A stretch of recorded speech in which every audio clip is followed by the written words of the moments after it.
रिश्ते बनाना हुनर है, पर बिखरते हुए रिश्तों को अपने बड़प्पन से समेट लेना संस्कार है।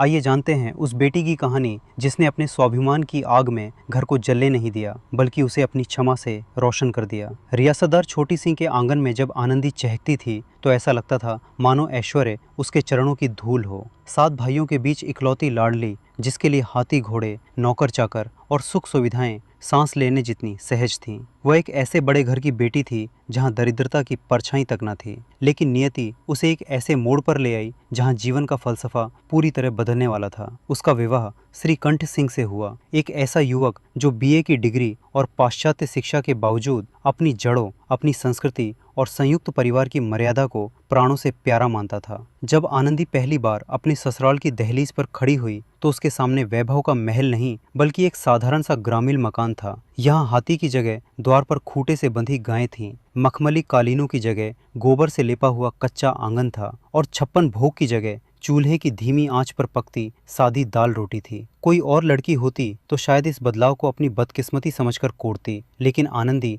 बड़े घर की बेटी सिर्फ नाम की नहीं, संस्कार की भी थी। उसने रेशमी साड़ियां उतारकर साधारण वस्त्र धारण करने में देर नहीं लगाई। कुछ ही दिनों में उसने खुद को ऐसे ढाल लिया जैसे वह शुरू से इसी मिट्टी का हिस्सा रही हो। वह समझ गई थी कि मायके का बड़प्पन लेने में था, लेकिन ससुराल की गरिमा त्यागने और सामंजस्य बिठाने में है। श्रीकंठ उसे देखकर गर्व से भर जाते, क्योंकि आनंदी ने न केवल उनके घर को संभाला था, बल्कि अपनी उपस्थिति से उस साधारण घर में एक ऐसी रौनक भर दी जो धन दौलत से नहीं खरीदी जा सकती। घर में सब कुछ शांत और सुखी था, पर क्या यह शांति स्थायी थी? क्या आनंदी का यह धैर्य आने वाले उस तूफान को सह पाएगा जो बहुत जल्द परिवार की नींव हिलाने वाला था? यह विस्तार पाठक के मन में आनंदी के प्रति सम्मान पैदा करता है और उसे अगले खंड के लिए मानसिक रूप से तैयार करता है। कहानी का यह हिस्सा उस शांत तालाब में पत्थर गिरने जैसा है जहां से अशांति की लहरें उठना शुरू होती हैं। आनंदी ने ससुराल के अभावों को तो अपना लिया था, लेकिन आत्मसम्मान से समझौता करना उसके स्वभाव में न था। एक दोपहर जब घर के पुरुष बाहर थे,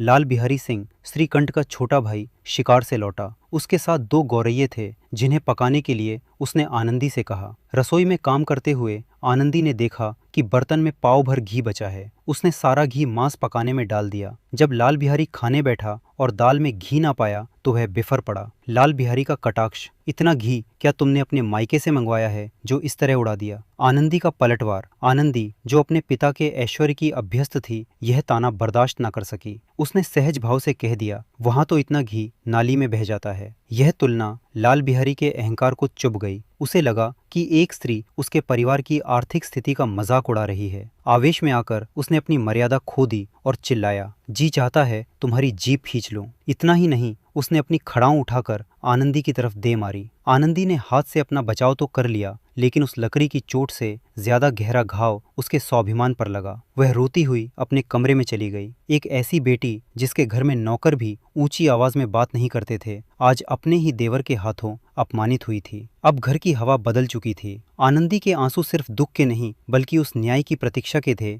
जो उसके पति श्रीकंठ सिंह के आने पर ही संभव था। क्या श्रीकंठ अपने भाई का पक्ष लेंगे या अपनी पत्नी के सम्मान की रक्षा करेंगे? शनिवार का दिन था।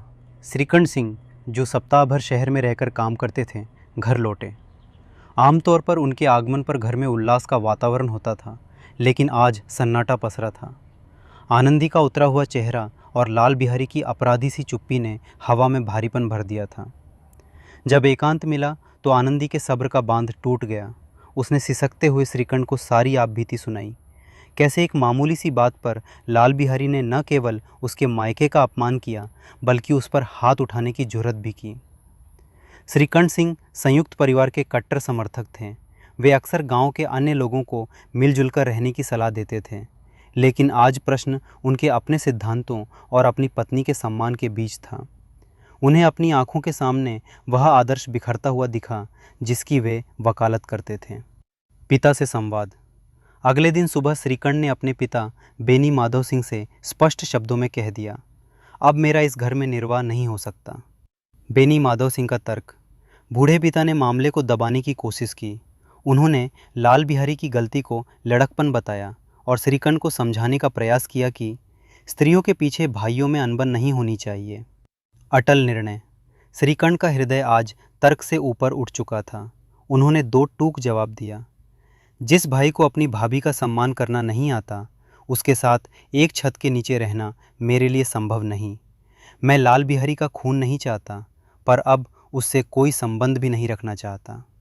घर का आंगन, जो कभी हंसी ठिठोली का केंद्र था, अब एक अदालत बन चुका था। बेनी माधव सिंह हैरान थे कि उनका आज्ञाकारी बेटा इतना कठोर कैसे हो गया। गांव के लोग जो श्रीकंठ की विद्वत्ता की मिसाल देते थे, अब दीवारों के पीछे से इस पारिवारिक विघटन का तमाशा देखने को उत्सुक थे। कथा का मोड़। श्रीकंठ ने अलग चूल्हा जलाने की तैयारी कर ली थी। संयुक्त परिवार का वह विशाल वृक्ष, जिसकी जड़ें सदियों पुरानी थीं, अब कुल्हाड़ी की एक चोट से कटने ही वाला था। क्या कोई ऐसा है जो इस गिरते हुए सम्मान और बिखरते हुए घर को बचा सके? कहानी का यह खंड उस मनोवैज्ञानिक बदलाव को दर्शाता है जहां अहंकार का स्थान पश्चाताप ले लेता है। जब लाल बिहारी ने देखा कि उसके एक पल के क्रोध ने उसके सबसे प्रिय और पूजनीय बड़े भाई को उससे विमुख कर दिया है, तो उसका सारा अभिमान ढह गया। उसने सुना कि श्रीकंठ अब उसके साथ एक थाली में भोजन तो क्या, उसका चेहरा तक देखने को तैयार नहीं है। लाल बिहारी कोई बुरा इंसान नहीं था, बस कच्ची उम्र और बिना सोचे समझे बोलने की आदत ने उसे अपराधी बना दिया था।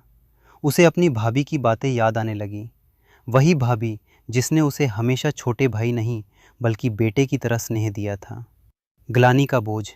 वह सोचने लगा, भैया मुझसे कभी नहीं रूठे थे, आज अगर वे मुझसे अलग हो रहे हैं तो दोष निश्चित ही मेरा है। जिस घर को उन्होंने अपने खून पसीने से सींचा, आज मेरे कारण उसके टुकड़े हो रहे हैं। अंतिम निर्णय। भारी मन और सजल आंखों के साथ लाल बिहारी ने निश्चय किया कि वह इस घर में रहकर क्लेश का कारण नहीं बनेगा। वह अपनी भाभी के कमरे के द्वार पर जाकर खड़ा हो गया। भावुक विदाई। थरथराती आवाज़ में उसने कमरे के बाहर से ही कहा, भाभी, भैया ने निश्चय कर लिया है कि वे मेरे साथ इस घर में नहीं रहेंगे। अब मैं जा रहा हूँ। मुझसे जो भूल हुई उसे माफ़ कर देना। उसकी आवाज़ में वह दर्द और सच्चाई थी जिसे अनदेखा करना किसी के लिए भी मुमकिन नहीं था। वह व्यक्ति जो कल तक गरज रहा था, आज अपनी भाभी के चरणों की धूल सिर पर लगाने को व्याकुल था। लाल बिहारी का यह हृदय परिवर्तन इस बात का प्रमाण था कि रिश्तों में कड़वाहट चाहे कितनी भी गहरी क्यों न हो, ममता और संस्कार की डोर उन्हें फिर से खींच लाती है।